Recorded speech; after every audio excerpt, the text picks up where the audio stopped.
പോടാ പുല്ലേ ട്രംപേ. ട്രംപ് നമ്മുടെ എക്കോണമിയെ വിളിച്ചിട്ടുണ്ടായിരുന്നത് dead economy എന്നാണ്. ലോകത്തിലെ 4ാമത്തെ സാമ്പത്തിക ശക്തിയായിട്ടുള്ള നമ്മളെ വിളിക്കുന്നത് ഡെഡ് എക്കോണമി എന്ന്.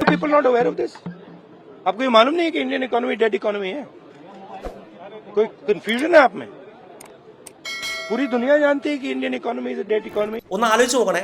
ഞാൻ പല വീഡിയോയിലും പുള്ളിയെ പറ്റി നല്ലതൊക്കെ പറഞ്ഞിട്ടുണ്ട്. പക്ഷേ എന്താണ് ഇയാൾ ഇങ്ങനെ പറയുന്നത് എനിക്കറിയാം.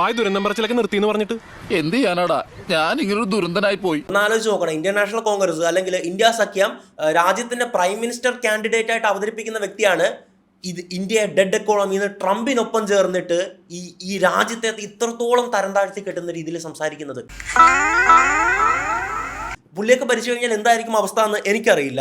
നിങ്ങൾക്കിത് കേൾക്കുന്ന ഒരുപാട് കോൺഗ്രസ്സുകാരും ഒക്കെ ഉണ്ടാകാം. പക്ഷേ ഈ ഒരു കാര്യത്തിൽ രാജ്യം ഒറ്റക്കെട്ടായിട്ട് ഇതിനെതിരെ നിൽക്കുമ്പോൾ പുള്ളി, അതായത് ഇത്രയും വലിയൊരു നേതാവ് ഇങ്ങനെ പറഞ്ഞു കഴിഞ്ഞാൽ അതിനെ വിമർശിക്കാതിരിക്കാനും സാധിക്കില്ല. എനിക്ക് മുമ്പ് സംസാരിച്ച മഹത് വ്യക്തിയുടെ അഭിപ്രായങ്ങളോട് 100% ഞാൻ യോജിക്കുന്നു.